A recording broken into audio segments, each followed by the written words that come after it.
Letter 1. St. Petersburg, December 11th, 17. Mrs. Saville, England. You will rejoice to hear that no disaster has accompanied the commencement of an enterprise which you have regarded with such evil forebodings. I arrived here yesterday, and my first task is to assure my dear sister of my welfare and increasing confidence in the success of my undertaking. I am already far north of London, and as I walk in the streets of Petersburg, I feel a cold northern breeze play upon my cheeks, which braces my nerves and fills me with delight. Do you understand this feeling? This breeze, which has traveled from the regions towards which I am advancing, gives me a foretaste of those icy climes. Inspired by this wind of promise, my daydreams become more fervent and vivid. I try in vain to be persuaded that the pole is the seat of frost and desolation. It ever presents itself to my imagination as a region of beauty and delight. There, Margaret, the sun is forever visible, its broad disk just skirting the horizon and diffusing a perpetual splendor. Therefore, with your leave, my sister, I will put some trust in preceding navigators. Their snow and frost are banished, and, sailing over calm sea, we may be wafted to a land surpassing in wonders and in beauty every region hitherto discovered on the habitable globe. Its productions and features may be without example, as the phenomena of the heavenly bodies undoubtedly are in those undiscovered solitudes. What may not be expected in a country of eternal light, I may there discover the wondrous power which attracts the needle and may regulate 1,000 celestial observations that require only this voyage to render their seeming eccentricities consistent forever. I shall satiate my ardent curiosity with the sight of a part of the world never before visited, and may tread a land never before imprinted by the foot of man. These are my enticements, and they are sufficient to conquer all fear of danger or death and to induce me to commence this laborious voyage with the joy a child feels when he embarks in a little boat, with his holiday mates, on an expedition of discovery up his native river.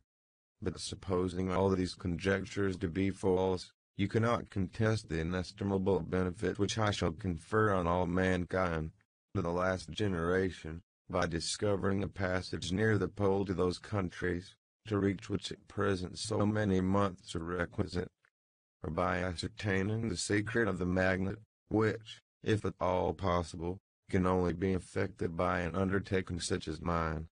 These reflections have dispelled the agitation with which I began my letter, and I feel my heart glow with an enthusiasm which elevates me to heaven, for nothing contributes so much to tranquilize the mind as a steady purpose, a point on which the soul may fix its intellectual eye. This expedition has been the favorite dream of my early years. I have read with ardor the accounts of the various voyages which have been made in the prospect of arriving at the North Pacific Ocean through the seas which surround the pole. You may remember that a history of all the voyages made for purposes of discovery composed the whole of our good Uncle Thomas' library. My education was neglected, yet I was passionately fond of reading. These volumes were my study day and night, and my familiarity with them increased the regret which I had felt, as a child, on learning that my father's dying injunction had forbidden my uncle to allow me to embark in a seafaring life. These visions faded when I perused, for the first time, those poets whose effusions entranced my soul and lifted it to heaven. I also became a poet, and for 1 year lived in a paradise of my own creation. I imagined that I also might obtain a niche in the temple where the names of Homer and Shakespeare are consecrated. You are well acquainted with my failure and how heavily I bore the disappointment. But just at that time I inherited the fortune of my cousin, and my thoughts were turned into the channel of their earlier bent. 6 years have passed since I resolved on my present undertaking. I can, even now, remember the hour from which I dedicated myself to this great enterprise. I commenced by inuring my body to hardship. I accompanied the whale fishers on several expeditions to the North Sea. I voluntarily endured cold, famine, thirst, and want to sleep. I often worked harder than the common sailors during the day and devoted my nights to the study of mathematics, the theory of medicine, and those branches of physical science from which a naval adventurer might derive the greatest practical advantage. Twice I actually hired myself as an undermate in a Greenland whaler, and acquitted myself to admiration. I must own I felt a little proud when my captain offered me the second dignity in the vessel and entreated me to remain with the greatest earnestness, so valuable did he consider my services. And now, dear Margaret, do I not deserve to accomplish some great purpose? My life might have been passed in ease and luxury, but I preferred glory to every enticement that wealth placed in my path. Oh, that some encouraging voice would answer in the affirmative. My courage and my resolution is firm, but my hopes fluctuate, and my spirits are often depressed. I am about to proceed on a long and difficult voyage, the emergencies of which will demand all my fortitude. I am required not only to raise the spirits of others, but sometimes to sustain my own, when there is a failing. This is the most favorable period for traveling in Russia.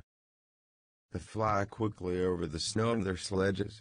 The motion is pleasant, and, in my opinion, far more agreeable than that of an English stagecoach. The cold is not excessive, if you're wrapped in furs, a dress which I have already adopted, for there is a great difference between walking the deck and remaining seated motionless for hours, when no exercise prevents the blood from actually freezing in your veins. I have no ambition to lose my life on the post road between St. Petersburg and Archangel. I shall depart for the latter town in a fortnight or 3 weeks, and my intention is to hire a ship there, which can easily be done by paying the insurance for the owner, and to engage as many sailors as I think necessary among those who are accustomed to the whale fishing. I do not intend to sail until the month of June. And when shall I return? Ah, dear sister, how can I answer this question? If I succeed, many, many months, perhaps years, will pass before you and I may meet. If I fail, you will see me again soon, or never. Farewell, my dear, excellent Margaret. Heaven shower down blessings on you, and save me, that I may again and again testify my gratitude for all your love and kindness. Your affectionate brother, R. Walton. Letter 2. Archangel, the 28th of March, 17 Mrs. Saville, England. How slow the time passes here, encompassed as I am by frost and snow. Yet a second step is taken towards my enterprise. I have hired a vessel and am occupied in collecting my sailors. Those whom I have already engaged appear to be men on whom I can depend and are certainly possess a dauntless courage. But I have one want which I have never yet been able to satisfy, in the absence of the object of which I now feel as a most severe evil. I have no friend, Margaret. When I am glowing with the enthusiasm of success, there will be none to participate my joy. If I am assailed by disappointment, no one will endeavor to sustain me in dejection. I shall commit my thoughts to paper, it is true, but that is a poor medium for the communication of feeling. I desire the company of a man who could sympathize with me, whose eyes would reply to mine. You may deem me romantic, my dear sister, but I bitterly feel the want of a friend. I have no one near me, gentle yet courageous, possessed of a cultivated as well as of a capacious mind, whose tastes are like my own, to approve or amend my plans.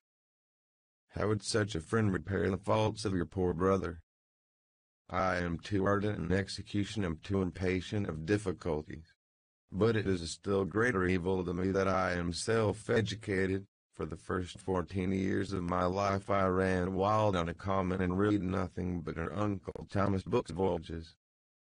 At that age I became acquainted with the celebrated poets of our own country. But it was only when it had ceased to be in my power to derive its most important benefits from such a conviction that I perceived the necessity of becoming acquainted with more languages than that of my native country. Now I am 28 and am in reality more literate than many schoolboys of 15. It is true that I have thought more and that my daydreams are more extended and magnificent, but they want, as the painters call it, keeping. And I greatly need a friend who would have sense enough not to despise me as romantic, and affection enough for me to endeavor to regulate my mind. Well, these are useless complaints. I shall certainly find no friend on the wide ocean, nor even here in Archangel, among merchants and seamen. Yet some feelings, unlike to the dross of human nature, beat even in these rugged bosoms. My lieutenant, for instance, is a man of wonderful courage and enterprise. He is madly desirous of glory, or rather, the word might phrase more characteristically, of advancement in his profession. He is an Englishman, and in the midst of national and professional prejudices, unsoftened by cultivation, retains some of the noblest endowments of humanity. I first became acquainted with him on board a whale vessel. Finding that he was unemployed in the city, I easily engaged him to assist in my enterprise. The master is a person of an excellent disposition and is remarkable in the ship for his gentleness and the mildness of his discipline. This circumstance, added to his well-known integrity and dauntless courage, made me very desirous to engage him. A youth passed in solitude, my best years spent under your gentle and feminine foster age, have so refined the groundwork of my character that I could not overcome an intense distaste to the usual brutality exercised on board ship. I have never believed it to be necessary, and when I heard of a mariner equally noted for his kindliness of heart and the respect and obedience paid to him by his crew, I felt myself peculiarly fortunate in being able to secure his services. I heard of him first in rather romantic manner, from a lady who owes to him the happiness of her life. This, briefly, is his story. Some years ago he loved a young Russian lady of moderate fortune, and having amassed a considerable sum in prize money, the father of the girl consented to the match. He saw his mistress once before the destined ceremony, but she was bathed in tears, and throwing herself at his feet, entreated him to spare her, confessing at the same time that she loved another, but that he was poor, and that her father would never consent to the union. My generous friend reassured the suppliant, and on being informed of the name of her lover, instantly abandoned his pursuit. He had already bought a farm with his money, on which he had designed to pass the remainder of his life, but he bestowed the whole on his rival, together with the remains of his prize money to purchase stock, and then himself solicited the young woman's father to consent to her marriage with her lover. But the old man decidedly refused, thinking himself bound in honor to my friend, who, when he found the father inexorable, quitted his country, nor returned until he heard that his former mistress was married according to her inclinations. What a noble fellow! You will exclaim. He is so. But then he is wholly uneducated, he is as silent as a Turk, and a kind of ignorant carelessness attends him, which, while it renders his conduct the more astonishing, detracts from the interest and sympathy which otherwise he would command. Yet do not suppose, because I complain a little or because I can conceive a consolation for my toils which I may never know, that I am wavering in my resolutions. Those are as fixed as fate, and my voyage is only now delayed until the weather shall permit my embarkation. The winter has been dreadfully severe, but the spring promises well, and it is considered as a remarkably early season, so that perhaps I may sail sooner than I expect. I shall do nothing rashly, you know me sufficiently to confide in my prudence and considerateness whenever the safety of others is committed to my care. I cannot describe to you my sensations on the near prospect of my undertaking. It is impossible to communicate to you a conception of the trembling sensation, half pleasurable and half fearful, with which I am preparing to depart. I am going to unexplored regions, to the land of mist and snow, but I shall kill no albatross. Therefore do not be alarmed for my safety, or if I should come back to you as worn and woeful as the ancient mariner. You will smile at my illusion, but I will disclose a secret. I have often attributed my attachment to, my passionate enthusiasm for, the dangerous mysteries of ocean to that production of the most imaginative of modern poets. There is something at work in my soul which I do not understand. I am practically industrious, painstaking, a workman to execute with perseverance and labor, but besides this there is a love for the marvelous, a belief in the marvelous, intertwined in all my projects, which hurries me out of the common pathways of men, even to the wild sea and unvisited regions I am about to explore. But to return to dear considerations. Shall I meet you again, after having traversed immense seas, and returned by the most southern cape of Africa or America? I dare not expect such success, yet I cannot bear to look on the reverse of the picture. Continue for the present to write to me by every opportunity. I may receive your letters on some occasions when I need them most to support my spirits. I love you very tenderly. Remember me with affection, should you never hear from me again. Your affectionate brother, Robert Walton. Letter 3. July 7th, 17 Mrs. Saville, England. My dear sister, I write a few lines in haste to say that I am safe and well advanced on my voyage. This letter will reach England by merchantman now on its homeward voyage from Archangel. More fortunate than I, who may not see my native land, perhaps, for many years. I am, however, in good spirits. My men are bold and apparently firm of purpose, nor do the floating sheets of ice that continually pass us, indicating the dangers of the region towards which we are advancing, appear to dismay them. We have already reached a very high latitude, but it is the height of summer, and although not so warm as in England, the southern gales, which blow us speedily towards those showers which I so ardently desire to attain, breathe a degree of renovating warmth which I had not expected. No incidents have hitherto befallen us that would make a figure in the letter. One or two stiff gales in the spring of a leak are accidents which experienced navigators scarcely remember to record, and I shall be well contented nothing worse happened to us during our voyage. Adieu, my dear Margaret. Be assured that for my own sake, as well as yours, I will not rashly encounter danger. I will be cool, persevering, and prudent, but success shall crown my endeavors. Wherefore not? Thus far I have gone, tracing a secure way over the pathless seas, the very stars themselves being witnesses and testimonies of my triumph. Why not still proceed over the untamed yet obedient element? What can stop the determined heart and resolved will of man? My swelling heart involuntarily pours itself out thus. But I must finish. Heaven bless my beloved sister. R.W. Letter 4. August 5th, 17 Mrs. Saville, England. So strange an accident has happened to us that I cannot forbear recording it, although it is very probable that you will see me before these papers can come into your possession. Last Monday, July 31st, we were nearly surrounded by ice, which closed in the ship on all sides, scarcely leaving her the sea room in which she floated. Our situation was somewhat dangerous, especially as we were compassed round by a very thick fog.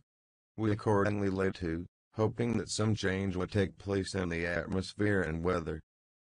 About 2 o'clock the mist cleared away, and we beheld, stretched out in every direction, vast and irregular plains of ice, which seemed to have no end. Some of my comrades groaned, and my own mind began to grow watchful with anxious thoughts, when a strange sight suddenly attracted our attention and diverted our solicitude from our own situation. We perceived a low carriage, fixed on a sledge and drawn by dogs, pass on towards the north, at the distance of half a mile. A being which had the shape of a man, but apparently of gigantic stature, sat in the sledge and guided the dogs. We watched the rapid progress of the traveler with our telescopes until he was lost among the distant inequalities of the ice. This appearance excited our unqualified wonder. We were, as we believed, many hundred miles from any land, but this apparition seemed to denote that it was not, in reality, so distant as we had supposed. Shut in, however, by ice, it was impossible to follow his track, which we had observed with the greatest attention. About 2 hours after this occurrence we heard a ground sea, and before night the ice broke and freed our ship. We, however, lay to until the morning, fearing to encounter in the dark those large loose masses which float about after the breaking up of the ice. I profited of this time to rest for a few hours. In the morning, however, as soon as it was light, I went upon deck and found all the sailors busy on one side of the vessel, apparently talking to someone in the sea. It was, in fact, a sledge, like that we had seen before, which had drifted towards us in the night on a large fragment of ice. Only one dog remained alive, but there was a human being within it whom the sailors were persuading to enter the vessel. He was not, as the other traveler seemed to be, a savage inhabitant of some undiscovered island, but a European. When I appeared on deck the master said, "Here is our captain, and he will not allow you to perish on the open sea." On perceiving me, the stranger addressed me in English, although with a foreign accent. "Before I come on board your vessel," said he, "will you have the kindness to inform me whither you are bound?" You may conceive my astonishment on hearing such a question addressed to me from a man on the brink of destruction, and to whom I should have supposed that my vessel would have been a resource which he would not have exchanged for the most precious wealth the earth can afford. I replied, however, that we were on a voyage of discovery towards the northern pole. Upon hearing this he appeared satisfied and consented to come on board. Good God, Margaret, if you had seen the man who thus capitulated for his safety, your surprise would have been boundless. His limbs were nearly frozen, and his body dreadfully emaciated by fatigue and suffering. I never saw a man in so wretched a condition. We attempted to carry him into the cabin, but as soon as he had quitted the fresh air he fainted. We accordingly brought him back to the deck and restored him to animation by rubbing him with brandy and forcing him to swallow a small quantity. As soon as he showed signs of life we wrapped him up in blankets and placed him near the chimney of the kitchen stove. By slow degrees he recovered and ate a little soup, which restored him wonderfully. 2 days passed in this manner before he was able to speak, and I often feared that his sufferings had deprived him of understanding. When he had in some measure recovered, I removed him to my own cabin and attended on him as much as my duty would permit. I never saw a more interesting creature. His eyes have generally an expression of wildness, and even madness, but there are moments when, if anyone performs an act of kindness towards him or does him any the most trifling service, his whole countenance is lighted up, as it were, with a beam of benevolence and sweetness that I never saw equaled. But he is generally melancholy and despairing, and sometimes he gnashes his teeth, as if impatient of the weight of woes that oppresses him. When my guest was a little recovered I had great trouble to keep off the men, who wished to ask him 1,000 questions. But I would not allow him to be tormented by their idle curiosity, in a state of body and mind whose restoration evidently depended upon entire repose. Once, however, the lieutenant asked why he had come so far upon the ice in so strange a vehicle. His countenance instantly assumed an aspect of the deepest gloom, and he replied, "To seek one who fled from me." And did the man whom you pursued travel in the same fashion? Yes. Then I fancy we have seen him, for the day before we picked you up we saw some dogs drawing a sledge, with a man in it, across the ice. This aroused the stranger's attention, and he asked a multitude of questions concerning the route which the demon, as he called him, had pursued. Soon after, when he was alone with me, he said, I have, doubtless, excited your curiosity, as well as that of these good people. But you are too considerate to make inquiries. Certainly. It would indeed be very impertinent and inhuman in me to trouble you with any inquisitiveness of mine. And yet you rescued me from a strange and perilous situation. You have benevolently restored me to life. Soon after this he inquired if I thought that the breaking up of the ice had destroyed the other sledge. I replied that I could not answer with any degree of certainty, for the ice had not broken until near midnight, and the traveler might have arrived at a place of safety before that time. But of this I could not judge. From this time a new spirit of life animated the decaying frame of the stranger.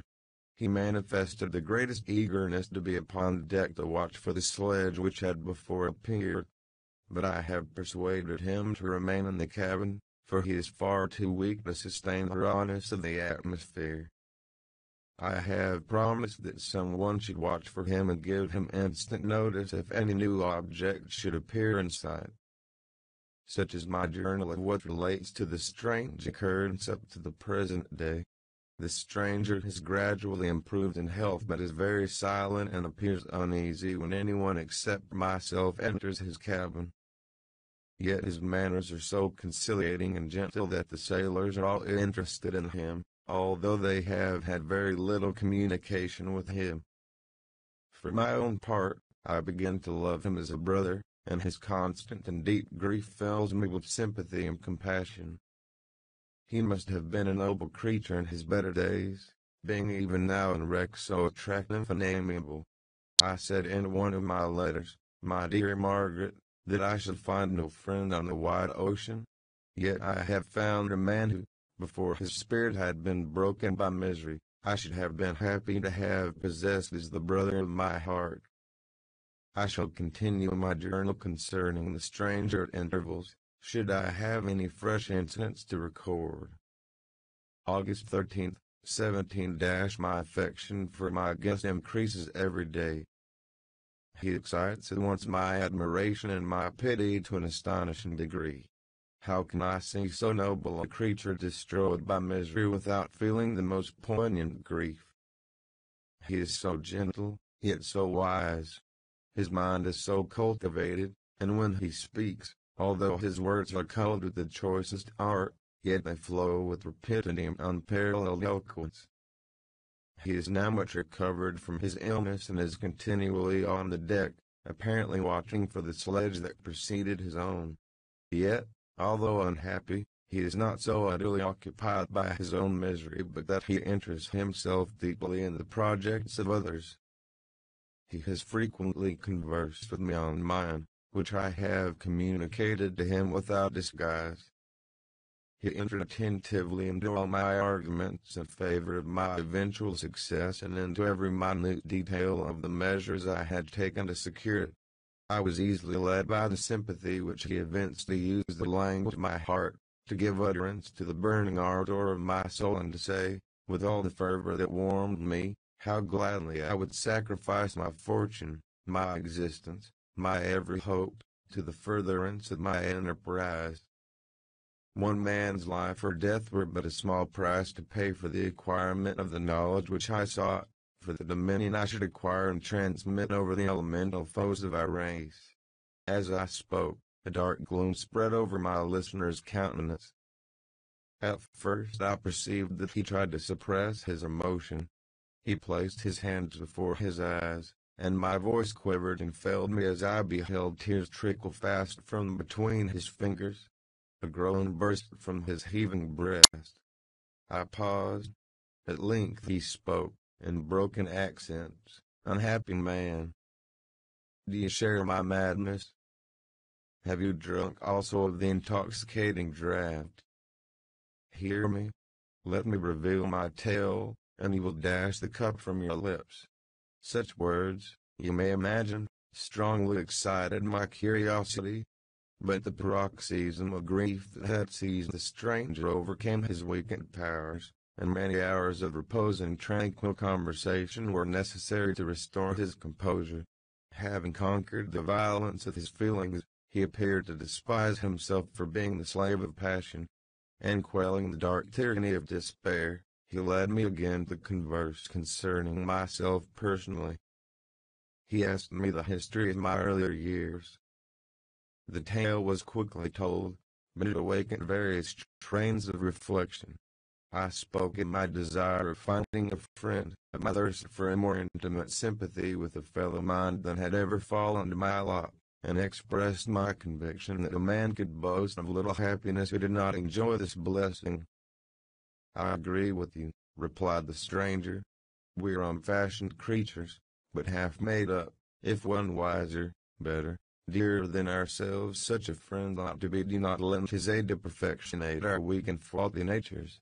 I once had a friend, the most noble of human creatures, and I am entitled, therefore, to judge respecting friendship. You have hope, and the world before you, and have no cause for despair. But I have lost everything and cannot begin life anew." As he said this, his countenance became expressive of a calm, settled grief that touched me to the heart. But he was silent and presently retired to his cabin. Even broken in spirit as he is, no one can feel more deeply than he does the beauties of nature. The starry sky, the sea, and every sight afforded by these wonderful regions seems still to have the power of elevating his soul from earth.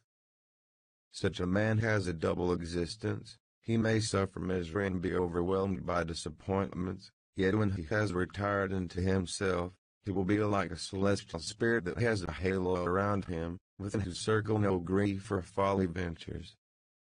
We smile at the enthusiasm I express concerning this divine wanderer. You would not have saw him. You have been tutored and refined by books and retirement from the world, and you are therefore somewhat fastidious. But this only renders you the more fit to appreciate the extraordinary merits of this wonderful man. Sometimes I have endeavored to discover what quality it is which he possesses that elevates him so immeasurably above any other person I ever knew. I believe it to be an intuitive discernment, a quick but never failing power of judgment, a penetration into the causes of things, unequaled for clearness and precision. Add to this a facility of expression and a voice whose varied intonations are so subduing music. August 19th, 17 Yesterday the stranger said to me, "You may easily perceive, Captain Walton, that I have suffered great and unparalleled misfortunes. I had determined at one time that the memory of these evils should die with me, but you have won me to alter my determination. You seek for knowledge and wisdom, as I once did, and I ardently hope that the gratification of your wishes may not be a serpent to sting you, as mine has been. I do not know that the relation of my disasters will be useful to you. Yet, when I reflect that you are pursuing the same course, exposing yourself to the same dangers which have rendered me what I am, I imagine that you may deduce an apt moral from my tale, one that may direct you if you succeed in your undertaking and console you in case of failure. Prepare to hear of occurrences which are usually deemed marvelous. Were we among the tamer scenes of nature, I might fear to encounter your unbelief, perhaps your ridicule. But many things will appear possible in these wild and mysterious regions which would provoke the laughter of those unacquainted with the ever-varied powers of nature. Nor can I doubt but that my tale conveys in its series internal evidence of the truth of the events of which it is composed. You may easily imagine that I was much gratified by the offered communication, yet I could not endure that he should renew his grief by a recital of his misfortunes. I felt the greatest eagerness to hear the promised narrative, partly from curiosity and partly from a strong desire to ameliorate his fate if it were in my power. I expressed these feelings in my answer. "I thank you," he replied, for your sympathy, but it is useless. My fate is nearly fulfilled. I wait but for one event, and then I shall repose in peace. I understand your feeling, continued he, perceiving that I wished to interrupt him. But you are mistaken, my friend, if thus you will allow me to name you. Nothing can alter my destiny. Listen to my history, and you will perceive how irrevocably it is determined. He then told me that he would commence his narrative the next day when I should be at leisure. This promise drew from me the warmest thanks. I have resolved every night, when I am not imperatively occupied by my duties, to record, as nearly as possible in his own words, what he has related during the day. If I should be engaged, I will at least make notes. This manuscript will doubtless afford you the greatest pleasure, but to me, who know him, and who hear it from his own lips with what interest and sympathy shall I read it in some future day. Even now, as I commence my task, his full-toned voice swells in my ears. His lustrous eyes dwell on me with all their melancholy sweetness. I see his thin hand raised in animation, while the lineaments of his face are irradiated by the soul within. Strange and harrowing must be his story, frightful the storm which embraced the gallant vessel on its course and wrecked it thus.